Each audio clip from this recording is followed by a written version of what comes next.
Thank you very much. Great, thank you. Right, so yeah, I work for the IUCN UK Peatland Programme. So the IUCN is the International Union for Conservation of Nature. So at the IUCN UK Peatland Programme, our vision is healthy, wildlife-rich peatlands in the UK that provide multiple benefits for people. And the way we do that is we want to have really valued peatlands through strong partnership between scientists, practitioners, land managers, and policymakers together to try and really build on everyone's knowledge to create this really valued peatlands, and also through really strong knowledge exchange. So we've got our conference actually coming up in October in Wales that Robert just referred to. So yeah, if anybody wants to come to Wales, then please do. It's in October. I should have actually put an actual date and stuff on there, which I haven't done, but I'll put it up later. So you probably all know this. In the UK, we have lots of peatlands. So about 10% of our land area is covered in peatlands, but about 80% of those peatlands are in a modified or degraded state. And that is an issue because intact peatlands store vast amounts of carbon. Robert just told you about how much carbon actually there is in our peatlands, but a degraded peatland emits lots and lots of carbon. So as soon as you lower your water table, your cover is like your mosses are gone, you have lots of carbon coming off. And actually in the UK, our peatlands emit more carbon than our forest sequester yearly. So it's a really, really big issue. So we need to restore our peatlands, and we should do that really as soon as possible. So through restoration, you probably all know this, you can actually get a lot of our peatlands back, at least emitting less, and quite a lot of them you can get back up to a healthy, functioning peatland again, which actually sequesters carbon. So you can block your drains, you can revegetate, reprofile, make sure that you get a really healthy peatland with your water table back up. I am very conscious that this is mainly uplands. That's how we restore our uplands, and we talk about lowlands. But the reason why I do at the moment mainly focus about uplands is because at the moment the Peatland Code is only eligible for blanket bog and raised bog. Lowland raised bogs are eligible, but I will talk a bit more later on about what is coming, hopefully very soon, on the Peatland Code, where we do focus on lowlands soon as well. So I just told you how much of our peatlands are in a degraded state. Public funding for restoring our peatlands is not going to be enough. So it's estimated that there's a public funding gap of £560 million to restore our degraded peatlands. That's why we need private finance to come in and step in and help restore these peatlands. And that's where the Peatland Code comes in. So the Peatland Code is a voluntary certification standard to attract private funding for peatland restoration projects in exchange for climate benefits, and it provides assurance to buyers. So if you're a landowner and you've got a degraded peatland that's eligible for the Peatland Code, you can register and register your peatlands on our registry, follow our steps. So we've got field protocol, we've got guiding documents, we've got emission calculators, all of that. So you need to follow that. That then gets independently validated and verified, and then you can get carbon credits for your restoration, for the amount of emissions that you're saving or reducing by restoring your peatland. And that can be sold to companies to get their private investment into your peatlands. So just an overview of where we came from and where we are now. So in 2011, the idea of a Peatland Code kind of started. So there was a DEFRA report with the idea, and then that got piloted. In 2015, the first Peatland Code was launched. And then in 2018, we had our first validated project. And in 2020, we decided to actually work very closely with the UK Woodland Carbon Code and to create a UK land carbon registry on the IHS market. So behind that, I can now say we've got our Peatland Code team. It's not just me anymore, and we actually will be recruiting soon for a third person. So if you know anybody interested to join my team, then please talk to me afterwards. But we also have an executive board and a technical advisory board and a market and investment forum. So it's not just me that makes all these decisions. We've got a really, really good group of people behind it with lots of widespread knowledge of peatlands and actually also of the private finance sector. So the Peatland Code helps companies to reduce their net emissions. It helps the UK government to meet the national greenhouse gas targets. And it's about peatland restoration only. So it's not about the carbon that's already stored in your peatland, because that's not additional. I mean, I can talk about additionality for hours, but I won't do that at the moment, but we can pick that up if you want to. And the purpose of the Peatland Code is to really underpin the market trust and confidence so that we are really able to get the private finance into these projects. So when we talk about the buyer confidence, what is really important is that we are government backed. So if you look at the government's net zero strategy or DEFRA's 25-year environmental plan, Scotland's climate change plan, the Peatland Code is mentioned in all of them very heavily, and that they want to invest in it and that they want to make it better and reform it and help us get to where we need to get these private finance into these peatland restoration. The other thing that's really important is that companies can actually use our carbon credits to offset. So if you look at the UK government environmental reporting guidelines, it tells you that you can use Peatland Code carbon units, and the environmental reporting guidelines are for about 12,000 large companies in the UK that are mandated to report their emissions. However, they're not mandated to reduce their emissions. So it's still a voluntary emission reduction. I am at the moment working together with DEFRA and BASE to actually update these environmental reporting guidelines because they are very outdated. So they will soon hopefully be, I think the plan is at the end of this year, there will be updated UK environmental reporting guidelines where it makes it a lot clearer what you can do with carbon credits as well. And the last thing that's really important for buyer confidence is a transparent registry. So that's our UK land carbon registry on IHS Market. There you can see all our projects, the project documents of the validated projects. You can see the carbon units, who they bought by, who they are assigned to. All of that is publicly visible. So currently we've got 111 projects registered with the Peatland Code, which is about 15,500 hectares of peatland restoration. We're growing rapidly. We've tripled the last year. We're looking to triple again in our project numbers. But like you see, there is still a lot to do. So we need a lot more projects. 16 of these projects are validated. So that means their documents are checked, their plans are checked.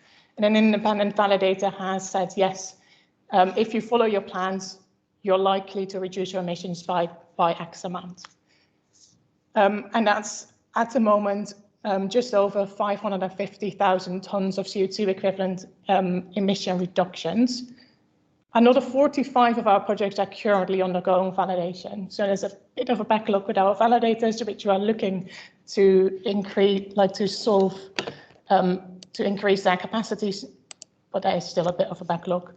And just under 31,000 of the pending emissions units, so those initial expected emission reductions, can be sold and have been sold. So this is just to very briefly walk you through how the process works. So a project gets registered on our registry. They need to do their project design, so follow our field protocol, fill in all our documents. That then gets independently validated, and we can issue that pending emissions unit. So pending emissions unit is an expected emission reduction for the project. A company can buy that, so if a project needs finance to do the restoration, they can sell a PIU, or all of them if they want to. There is a risk, obviously, because the emission reduction hasn't happened yet. We check at year 10 and then at year 5 and then every 10 years, it is independently checked, the site, and then emissions reductions are verified. sorry, I go ahead of myself a bit. So after project validation, you do your restoration. That restoration gets independently checked again by the independent validator. So they go on site to check that you indeed did what you said you were going to do. And then you get restoration validated. And then at year 5 and every 10 years is when we do the verification. So that's the independent verifier goes on site to check that your site is indeed in a condition category that we expected it to be when we issued PRUs. So projects can sell PRUs or the verified peatland carbon units to directly to an end buyer or via broker to an end buyer. Or they can use them for their own offsets as well. So just very quickly, so currently eligible criteria is blanket bulk and raised bulk, actively eroding or drained as a baseline. You need to have a minimum of 50 centimeters of peat. It needs to be restoration and management activities that do not conflict with any existing land management agreements. Restoration activities, either revegetation, reprofiling, or re-wetting, and management activities maintain or enhance that condition category change. So this is what we've got at the moment. So we work with condition categories at the moment. So we initially assess, or the independent validator assesses what condition category you have.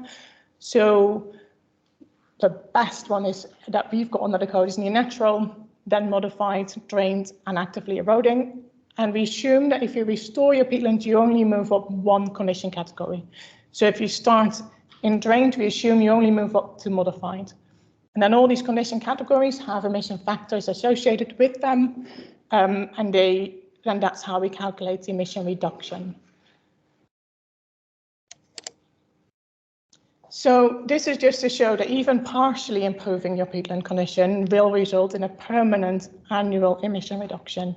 And that emission reduction is what we actually sell. So this is just based on our current emission factors. So we get very often that the Peatland Code is complicated, it's really complex, it's really hard, especially for a landowner to get their head around it. So luckily we see more and more intermediaries coming forward. So there are project developers out there. There can be quite big companies, or also quite a few small companies, peat partnerships that are working as project developers. And they help a landowner fill in all our documents. They have already an account on the market registry, and they manage the project for the whole duration. And also some of those project developers find the buyer for the landowner. Then there are also a few specific brokers in the market that are there to help find a buyer.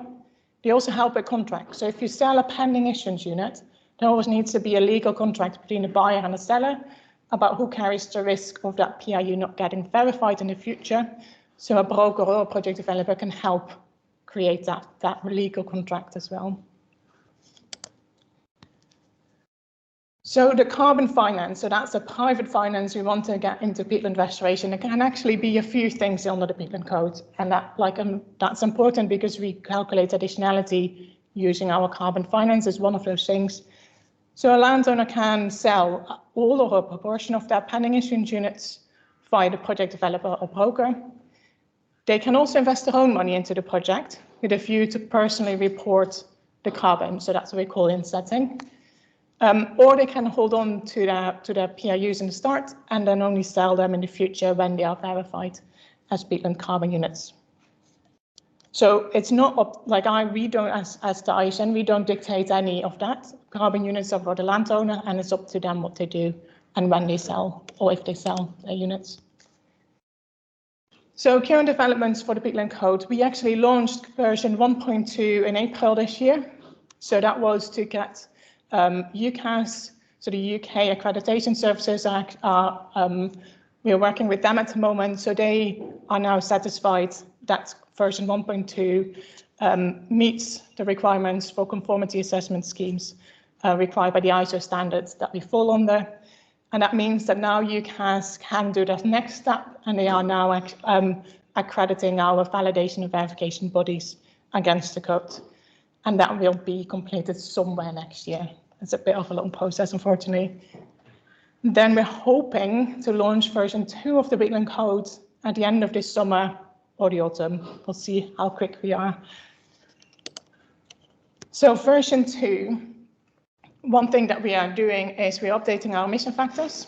So they're updated to the latest scientific evidence. We've got CH and James Hutton Institute leading that with Chris Evans and Rebecca Arts. So our emission factors, like they were from when we launched 2015, so they were in desperate need to update to the latest scientific evidence again. What we're also looking to do is include fens, and also agricultural peatlands. So that's why we finally get into these more lowland peatlands. And we're also hoping to pilot polluter and carbon sequestration under the code. It must be set to some kind of timing on this. So carbon sequestration, what we mean with that is we have seen, and a few of our scientists have mentioned to us that if you go from a bare peatland and you revegetate that there's actually a really increase in sphagnum. There can be a real big increase in sphagnum initially. And that is a carbon sequestration at that point. There still needs to be a bit more scientific evidence out to be able to really quantify that. We also know in the UK there's an east-west gradient with rainfall where someplace you do see that, someplace you don't. So that's why we want to pilot it and see how can we get this under the code? What do we need to actually quantify this carbon sequestration under the code as well? What we still need to develop is a new field protocol for these lowland agricultural peatlands and also these fens, because they are quite different, obviously, to restore than upland bogs. And we also need to develop these pilots, and that is something I will be very busy with the next couple of months. But yeah, would be very happy to get any input in that. So we obviously have a technical advisory board that are helping me do this. But if you have any expert knowledge on these specific peatlands, then please come and speak to me, because any input would be much appreciated. Right, that was me. Thank you very much. There is my very long email address. If you cannot do that, I will shorten it soon. But also, if you send an email to info@iucn.org.uk, it will get to me as well. Thanks very much.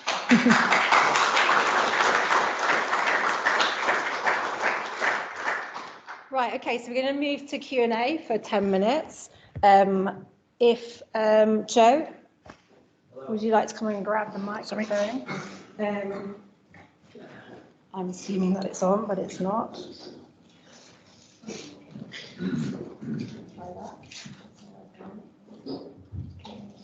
can work it out. Okay. What we'll do, so that we get the recording. Okay. If you want to stand there in front of the camera. Okay, so do we have any questions? Just one point of clarification, PIU, is this Do you want a microphone so the online can hear it as well? That's just what talks about clarification. Is PIU pending something?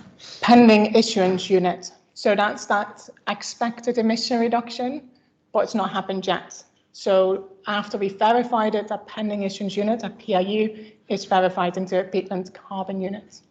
Fine. Thank you very much. Kate?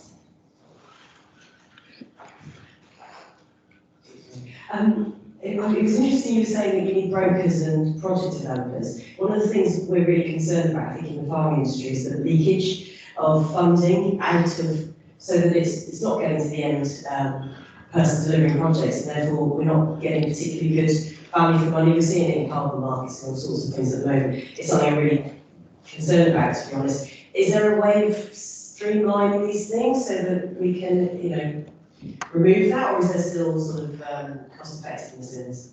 At the moment, in the UK market, I think there's still very much cost effectiveness in using project developers and brokers. And I know people, when they hear the term broker, they think about these really money-grabbing, international, big organizations that sometimes indeed in these voluntary carbon markets take home massive amounts of money on the back of indeed these projects. That is currently not happening in the UK at all. And we are quite keen to try and keep it that way. I think at the moment, because the market is so new, it is a complicated market, and therefore we do need intermediaries to help and navigate that.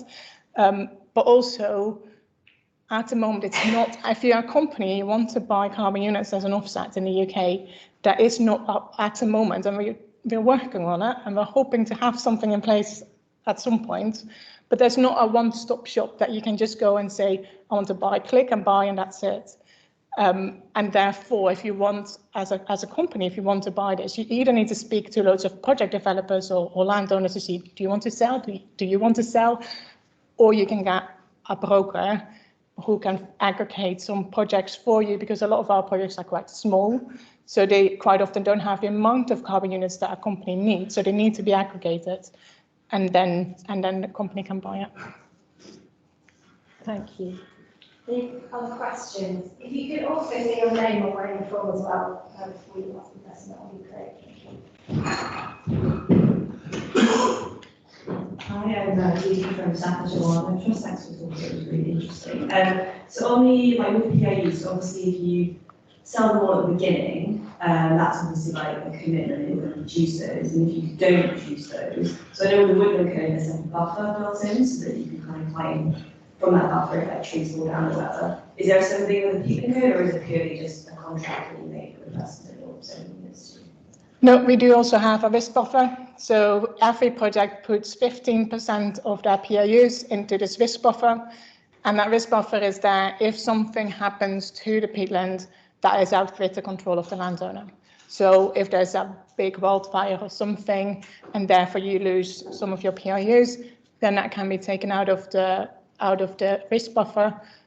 However, your landowner will still need to put remedial action in, so that you will still need to fix your peatland after that wildfire. Thank you. Any other questions? So we're ready to go. Yeah, first and then Hi, I'm Sarah from Newmont. I just wondered, you mentioned that you were using a version 2 of the Peatland code. Is it about updating emissions factors, operating segregation, things like that? Does that mean that in the future versions of the code there will be new condition categories which would incorporate that? Yes, indeed. So we're looking to indeed get, obviously, if you look at agricultural peatlands or fenlands, that the current condition categories do not match that. So yeah, there will be new ones. Should we go to Dr. Brown next, please? I'm just trying to see if we've got some questions online as well. Hello, Neil Brown. I'm a local farmer who part of the North Shropshire Farmers Group, presenting relation. But what I was really asking is, around where we are, the lowland peat areas extend across a large number of landowners, relatively small, like myself, I have a small area. And I just wondered, how do we see that mapping to something like this? Because I get the feeling at the moment that these are large areas with sort of minimum size. So first of all, it is at the moment easiest to have one project for one landowner. And that's mainly to do that the carbon units are for the landowner. But if you have multiple landowners in a project and one landowner is not doing what they're supposed to do and some PAUs need to be cancelled, it then becomes really messy so you sold them but I didn't, and which do you actually cancel? So therefore it's a lot easier to have one landowner for one project. But actually some of our projects are pretty small. So I cannot tell you like this is the minimum hectareage that works, because it very much depends on your cost to restore and how degraded it is. So how many carbon credits you would get to that, like when it's still economically viable to actually go through the code, and when does it not make any sense. But I think our smallest is about 50 hectares. Well, there's one that's trying to do on 10 hectares, but I'm still not convinced that that's going to actually work out. But Okay, thank you. Let's go to Robert, and then we've got an online question as well from Pascal. Hi, I was just going to ask a bit more about, you mentioned about you looking for pilot sites. Can you say anything more about what you're sort of looking for in that sort of report? Not yet. We are we are at the moment trying to find money to do that, to actually do pilot it and see how best to integrate it also with DEFRA's Lowland Agricultural Peat Task Force to see if there's any way to look at it together. But yeah, I am very much still at the stage of we need to first think how are we going to do this, which sites exactly, and then I will knock on your door. No, it's good. Yeah, I think for the reasons I've explained earlier that we've got quite a challenging lowland peatland landscape here, so it would be interesting to test to see the code can be applied to an area like this. Yeah, definitely. Thanks. Thank you, Robert. So we'll go to our online question next. Renee, do you want to read it out? Yeah, that's fine. So it's from Pascal Bodevin. I was like, I'm going She's to from mispronounce Crest. Yeah. Great. Yeah. So the question is, do you provide any help or signposting for landowners to find project developers? As the market is so new, some providers may be offering services when they don't have the knowledge/expertise necessary to deliver their offering. Yeah, that's a really good question. And we actually do see this happening at the moment. I do hear sometimes estates that are either being called. That's Cold call? really Cold call. Yeah. This is a Cold really call. difficult way to say that. By people that say, well, I drove past your estate and I can see you've got peatlands. It can be worth millions. Come and speak to me. Those are quite often not registered. They quite often don't have any Peatland Code projects. So what we have done is we do have all current project developers that with active projects on our registry linked on our website. So people can see quickly who are known. So if they get some kind of email or call like that they will be able to at least check are they actually in the game or not. Yeah, and our the actual registry is always good to check as well to see what kind of projects do they have? Do they already have validated projects? Is it under development? Where are they? Because the main proof is if a project developer gets projects through validation and eventually verification, then you know that they are definitely knowing what they're doing. Lovely. A couple more questions. Following up from Smart Rural, it's less a question and more maybe an answer to Dr. Brown's question. I think about the smaller players. Look at other industries, it's a complete antithesis, but oil and gas, for decades, have sewn together disparate and potentially conflicting parties into agreements to allow them to do what you're saying is difficult. The expertise is out there, it's just in my ex-industry, evil industry, in terms of carbon, but it's there. The tools are there, so if you want to do it, you can. That's good to know. Yep. Okay, let's go to,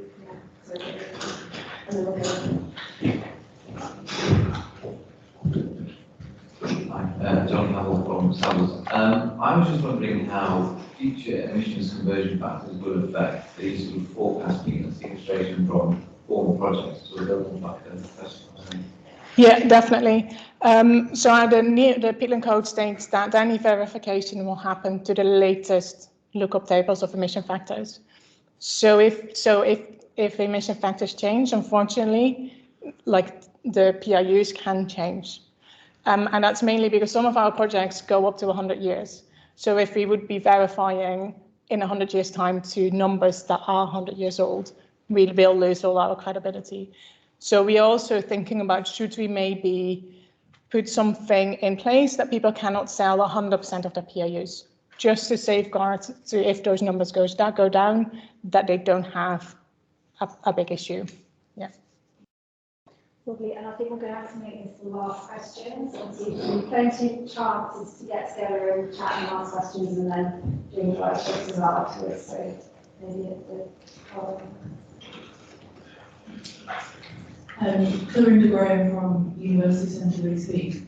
I was just wondering how logistically it would work for sort of tenant farmers, obviously subject to the tenancy agreements, but how would those credits be allocated? Would it be sort of to the landowner or to the tenant farmer? So it is a bit more complicated. So we actually have, we hired Aftec and Student Parker to do some more digging for us on what's the legality behind carbon credits, who own them exactly. And that should be on our website now. If it's not, they will be there in the next couple of days. Usually, legally, they are for the landowner. So it's then up to the landowner and the tenant to have some kind of agreement to share them or not, or what, like how they deal with that. But there's a little bit more to it, so I would definitely recommend reading that document. Right, thank you very much, Renee. Right, thank you. Thank you. Right, so next, actually, I'll just